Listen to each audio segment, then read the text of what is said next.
Thank you for your loyalty and for tuning in. It's a beautiful sunny day, so really appreciate you all tuning in. I think things are quieting down now, so people are settled. Let's make a start. So, good afternoon, everybody. I'm R.A. Powell. I'm a children's author. These are my two books, Odd Socks and CEO Child Executive Officer. Welcome to the fourth workshop on creative writing for children. To quickly summarize, this is a 6-week course designed to help children to improve their creative writing. In week 1, we covered characterization, the process of creating characters. In week 2, we covered settings, so how we create an environment in which our stories are told. And then last week, we covered plot, so how we structure our stories so they flow at the right pace, how we can keep the reader engaged, and then tie everything together nicely at the end. If you missed any of the workshops, please feel free to check out the videos on my Facebook page or YouTube channel. So this week, we're going to talk about dialogue. Dialogue is simply how our characters talk to each other in a story. It's actually quite tricky to get right, but it's incredibly important. It can also get quite technical, so I'm going to try and keep today's workshop at a pretty base level. But you can do lots of reading around dialogue using Google and various websites. I always say every week, creative writing is all about letting your imagination and ideas flow out onto paper. And we don't want to be too rigid. We don't want to be too restrictive with how we write and how we create. But similar to when we covered plot last week, there are some structures we can apply to our writing which can improve it. And the same thing applies with dialogue. There are some specific things we should do and should avoid to get it right. So there are some kind of rules around dialogue, and we're going to cover that today. Again, we're going to bring together some of the concepts from characterization and settings and plot and bring those together, because the words that we write for our characters to say, so the dialogue, can really help drive the plot. They can really bring our characters to life and also keep the reader second guessing on where the story is going to take them. So today I'm going to break today's workshop down into 3 segments. Each segment will have some information which I will provide, and then also 3 tips that you can take away and use and consider when writing your stories. So there's going to be 3 segments. Each segment will have 3 tips. So by the end of it, you will have 9 kind of takeaway recommendations, tips that you can use when writing. I hope that's clear. As always, there will be some fun activities for you to take part in using the comment section. So be ready for those. So the 3 segments we're going to cover today are, number 1, how we develop a voice for our characters. So how do we create a voice for the characters? Number 2, making our characters sound real and authentic. And then number 3 is, how do we format dialogue in a story? So how do we write it? What do we need to do? This is a part where it gets a little bit technical and we have to be quite specific. So I'm now going to talk about each of those 3 segments in more detail. So how do we develop a voice for a character? So dialogue in a story essentially allows our characters to express themselves through speech. So we, the author, we write dialogue for our characters to say in the story. And what we want to do is we want to give each of our characters a unique voice. So just imagine your favorite book that you've ever read. Imagine if you took out all of the narrative, you took out all of the tags, and I'll talk about tags a bit later on, and all you were left with was the dialogue. So it was a bit like a film script. The ultimate goal for an author is for the reader then to read that, and then they know which character is saying which line just by virtue of the words they're saying. If they can achieve that, then they've managed to give each of their characters a unique way of expressing themselves. And we want their voice, we want the character's voice to reflect their personalities. So let's rewind back to the first workshop. the characterization workshop, you may remember a bit of a homework activity I gave you, which I suggested you could do to really build your characters. And that was simply to think of an object, any object at home. It could be a cup, it could be a pen, it could be a washing machine, and then to give that object a name, build a character around the object, and then make a list of physical attributes, what that character looks like, so tall, thin, short, big, square, round, and then also their kind of personality traits. So are they grumpy? Are they jolly? Are they confident? Are they reserved? So you could do this, and I know some of you have already done this, for the characters that you've created for your 1,000 word stories. So you could do this, list your characters, and then in a table have one column which says physical attributes, so what they look like, and then make a list. And then the next column would be their personality traits, so whether they're grumpy, they're sad, they're happy, they're jolly. And then the final column could be about voice. And so this is where we can start to build the voice around who our characters really are. So think about it. Think about how people who you know in your life, think about characters in books that you've read. They all talk differently. They all have their own way of expressing themselves through speech. And so when you're brainstorming ways in which your characters could sound through their dialogue, think about all of the different ways. So for example, your characters could have an accent.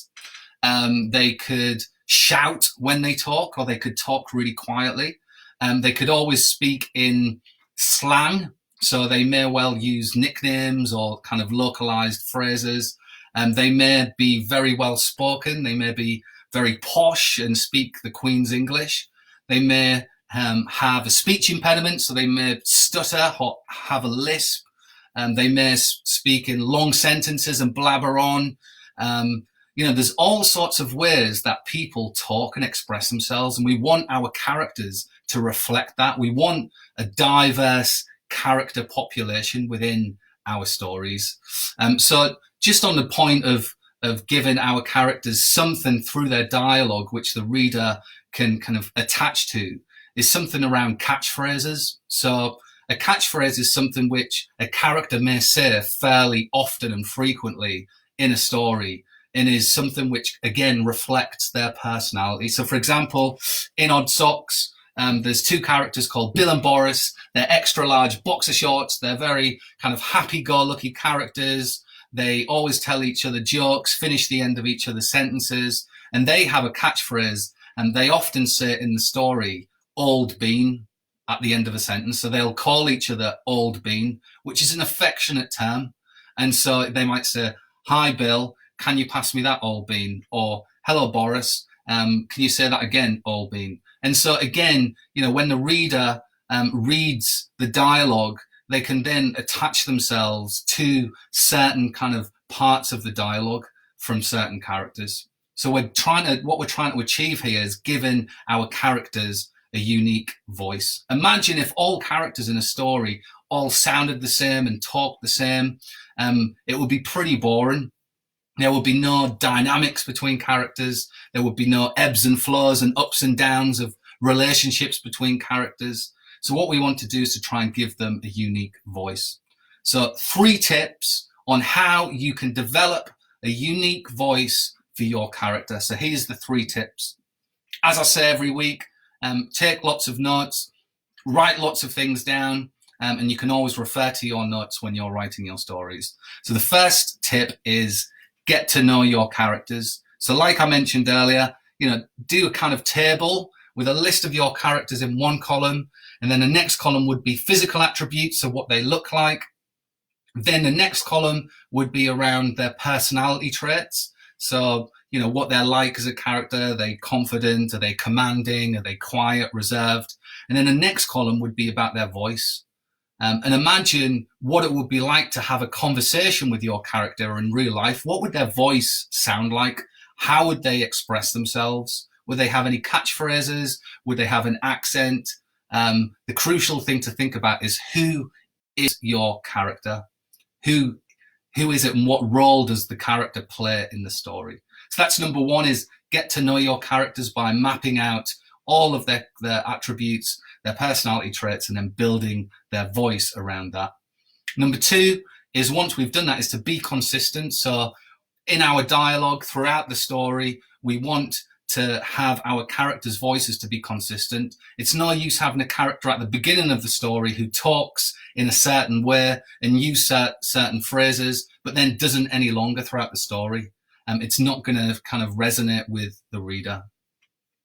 And then number three is just to think about people in your life, or famous people, celebrities, or people or characters you've read in other books or TV shows. You know, Bill and Boris, going back to that example from Odd Socks, you know, when I was developing Bill and Boris, I soon realized they reminded me a little bit of Ant and Dec. So that helped me to develop them even further. So, you know, there may well be characters that you've created who maybe are a bit similar to some famous personalities or celebrities or people in your life, teachers or people in your community, neighbors, family members. So think about that, and that can be a moment of inspiration to further develop your characters and characters' voices. So I hope all of that makes sense so far.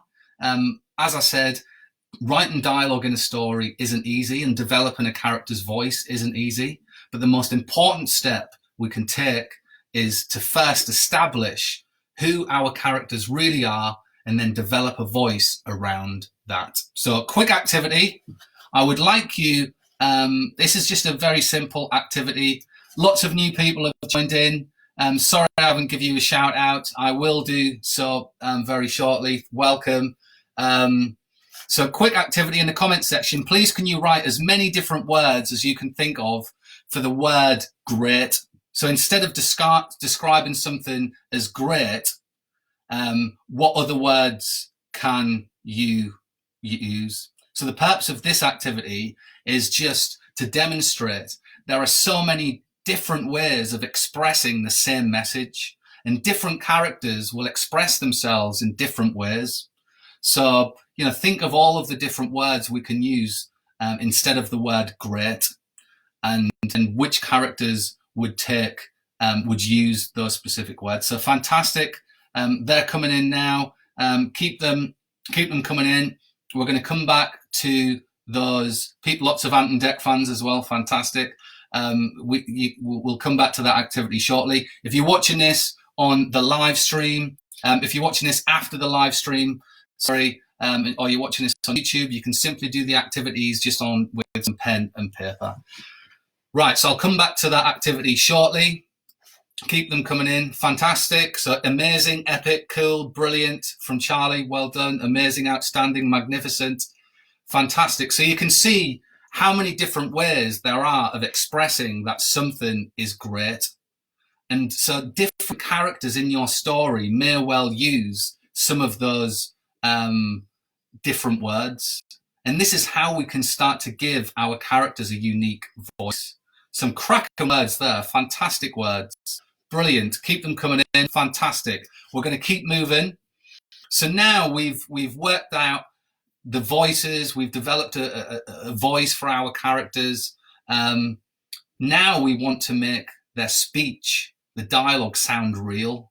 So this is segment 2, how we can make our characters sound real. We want it to sound lifelike, even if the plot of your story isn't realistic. So for example, you may have a flying horse or a talking elephant that juggles. That is absolutely fine, but still we want our characters to be relatable. We want them to feel real, so the reader can kind of build a rapport and a relationship with them. So that's what we're going to talk about now. So a good exercise for you to do during this period, being at home, or in the future when we're allowed back at school and in wider society, is just to spend some time, just sit there quietly and listen to people talking around you. Just listen to how people talk and express themselves. And you'll soon discover that almost everybody, regardless of where they're from, regardless of how old they are or their background, everyone has a quirk to their speech, to their voice. And what I mean by that is pretty much nobody speaks so fluently and fluidly. Nobody doesn't speak without pausing, just like I've done there. Almost everybody will say or like at the end of a sentence, or they may pause or stumble or hesitate when they're speaking.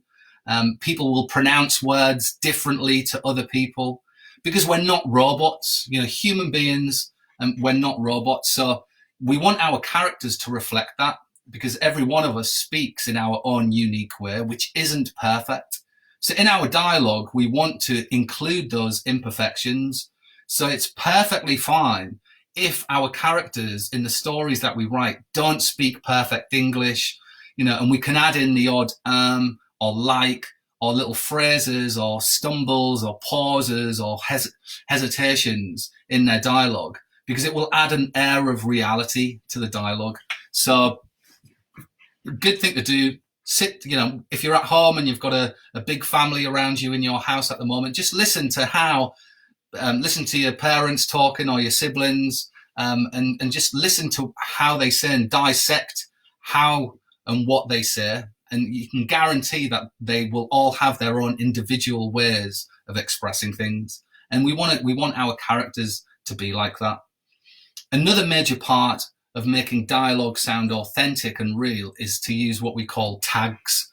And I mentioned tags earlier. So a tag is what an author uses after a line of dialogue to signify which character has just spoken. So an example, so we welcome back Tony and Jenny, our two made-up characters who rear their heads every single week. So I'm going to use Tony and Jenny as an example here. So an example could be, Tony, I don't think that's a good idea, said Jenny. So the dialogue is, Tony, I don't think that's a good idea. And then said Jenny is the tag. So the author has told the reader that Jenny has just said those words. So that's pretty straightforward. There's nothing wrong. A lot of authors get hung up on using the word said too much in their books, in their stories. There's nothing wrong with saying said Jenny or said Tony or said Bill, said Boris. However, we can use alternative words which can help the reader to kind of understand how the character is feeling more in that moment in the story. So, for example, we could say instead, Tony, I don't think that's a good idea, said Jenny quietly. So just by adding that quietly, we're kind of suggesting to the reader that perhaps Jenny isn't confident in this moment. Maybe she's a bit scared, or maybe she doesn't dare speak up properly. And maybe Tony is the dominant character in this scene. Maybe he's going to do something which Jenny is afraid of.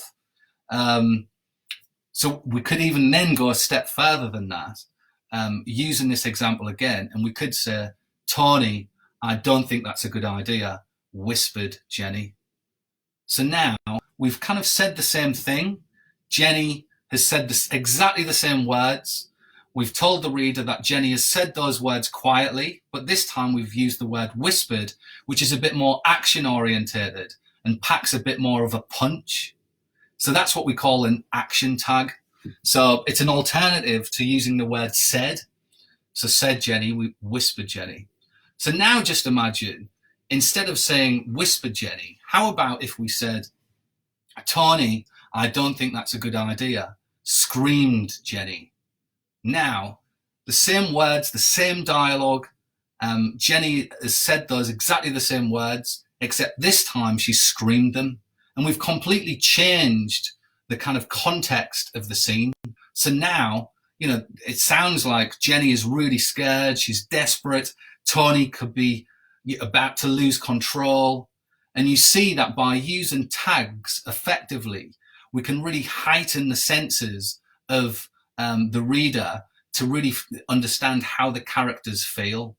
What's important is we've got to use the right tags. So if it's a very kind of romantic scene where everything is peaceful and quiet, and then Jenny screams when she's saying something which is she's telling Tony she loves him, it's not going to work, obviously. So we need to use the right tags for the right moments in our stories and what we want to kind of convey to the reader. A final technique we can use as well when we want to make our dialogue sound real is through body language and expressions. So in some cases, if we use something like body language or a physical action or an expression, we don't have to always rely on tags. So we could have some dialogue and we don't have to say said or whispered or hissed or scowled Jenny. We could do something like this. So for example, we could say, instead of saying, Tony, I don't think that's a good idea, said Jenny, we could say, Jenny blocked Tony's path to the door. I don't think that's a good idea. And so you see now what we've done is Jenny has walked in front of Tony's path. She's blocked his path to the door. And now she said, I don't think that's a good idea. So we've kind of, instead of saying at the end, said Jenny, we don't need to, because we've told the reader that Jenny is the one in this kind of moment in the scene. She stepped in front of Tony and she's told him she doesn't think it's a good idea. Or how about we try something completely different, same dialogue, same words, but instead we say, Jenny giggled. Tony, I don't think that's a good idea. So that's completely different. So she said exactly the same words, but this time she's giggled before she said it.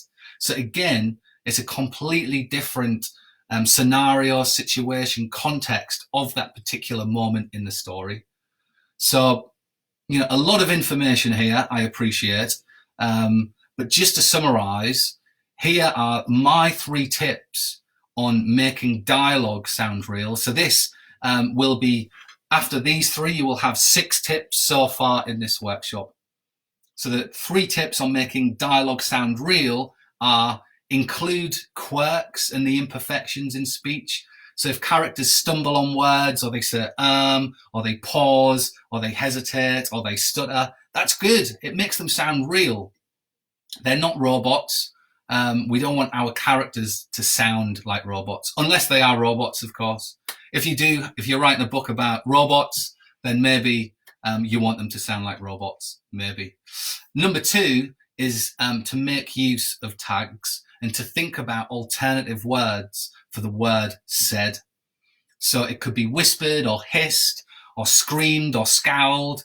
It could be, there's so many different alternatives, but the important thing is to choose the right tag, the right word, which describes how your character feels, so you can convey that to the reader.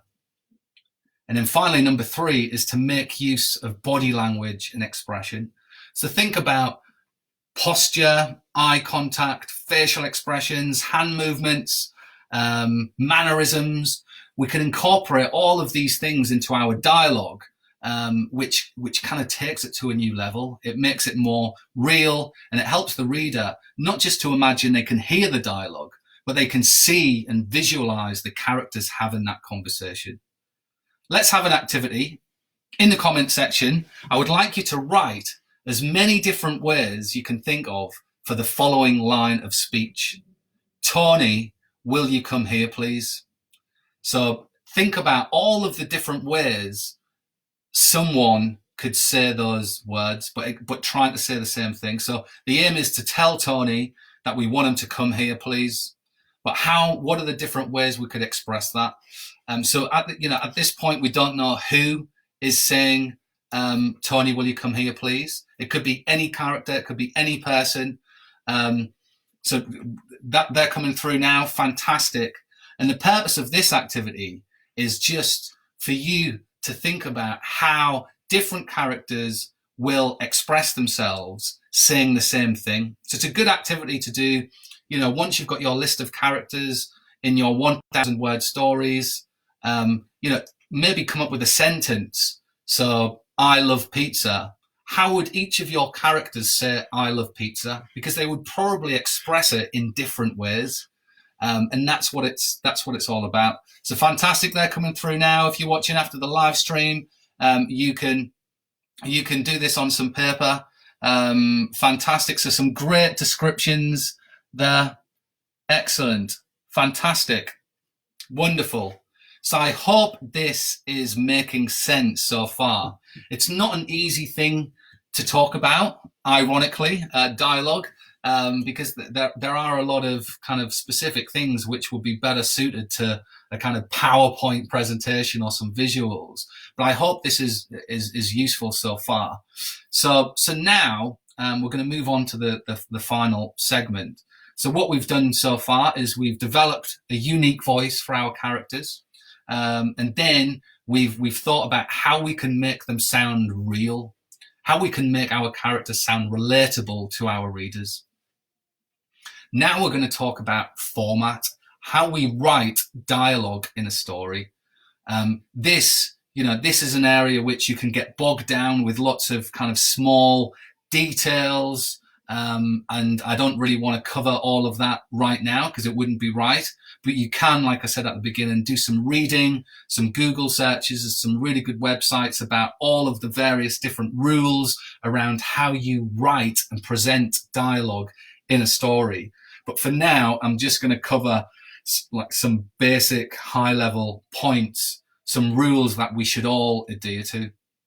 So it's important that we do this as well, because if we don't, then it will look out of kilter from other books. We want our stories to be professional. We want them to look like the stories that we read in books.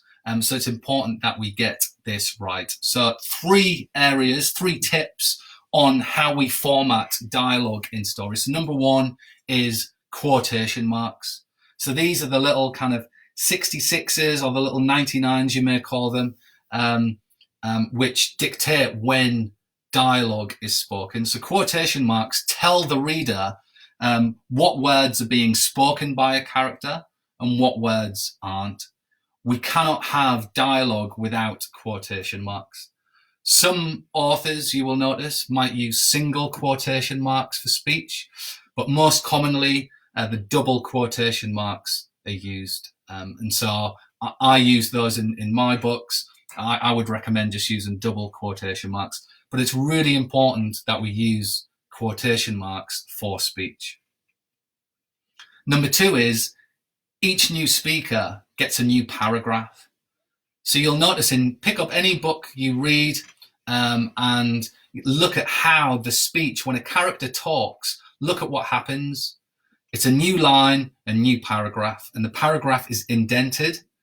So every time there's a new line of speech from a character, they will get a new paragraph. Even if a character just says 4 words, and then another character responds, that new character who responds will get a new paragraph. And that is the way it should be. The reason for this, I have no idea, but my guess is it's a lot easier on the eye when you're looking at the pages. It kind of separates the narrative from the dialogue. And after all, dialogue does break up the narrative. And so, we wouldn't want to read a book without any characters talking to each other. It would be a very long book and pretty tedious. So we want dialogue which breaks up and drives the narrative, the plot. So far, always use quotation marks, and then every new line of speech gets a new paragraph, so slightly indented, and a new line, so new paragraph. And then finally, tip number 3 is, always make sure that it's clear to the reader on who is speaking, who is saying the word. So this goes back to talk to the tags that we covered, or also using kind of body language or expressions. But we've got to make sure that the reader understands who is talking.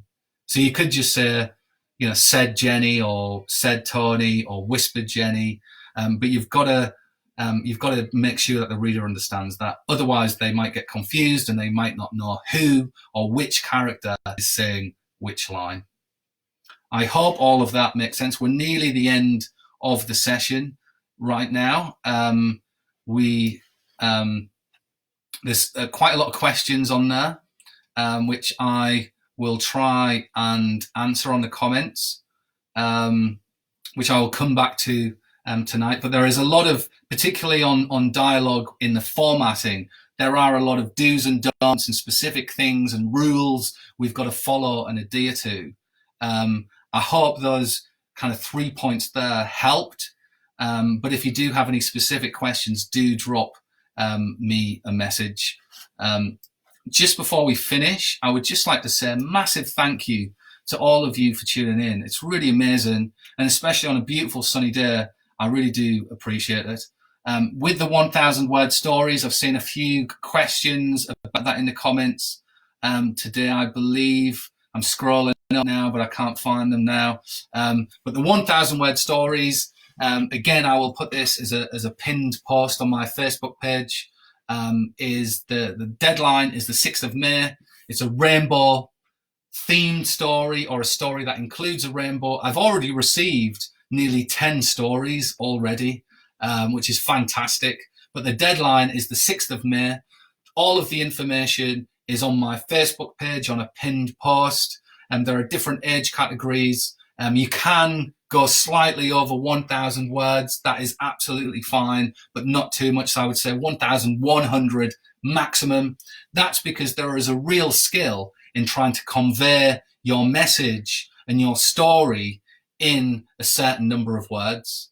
It's quite easy to waffle when we write. So this is a way that is condensed, and it will help you to really drill down and focus on what are the most relevant parts of your stories. I hope all of that was useful. Again, drop me a line, drop me a message if you've got any. 1,600 words. Sorry, Sadia, that's too many. Sorry. You can go, yes, Lara, you can go 100 words over is absolutely fine, but that is kind of the maximum. It can be less than 1,000. If you're slightly younger and you don't feel ready yet to write 1,000 words, write whatever suits you. There are different age categories for the prizes. I think there are 4 different age categories. So just write. This is about having fun. Creative writing is all about having fun and doing something for you that you enjoy. It's for your personal pleasure. And so you just write the story that you want to write and send it in. But all of the information is on my Facebook page. Fantastic. Quick one on quotation marks. Stephanie's just said, why do they use single quote marks sometimes? I think it's more of a matter of taste for a particular author.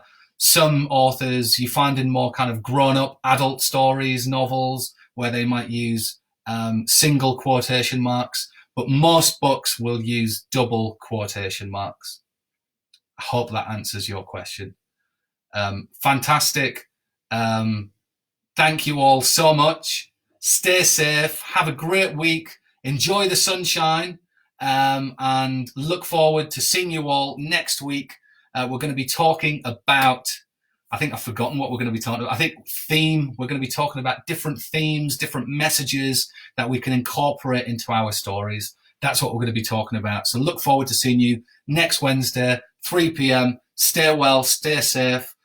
Thank you very much. Take care. Bye-bye.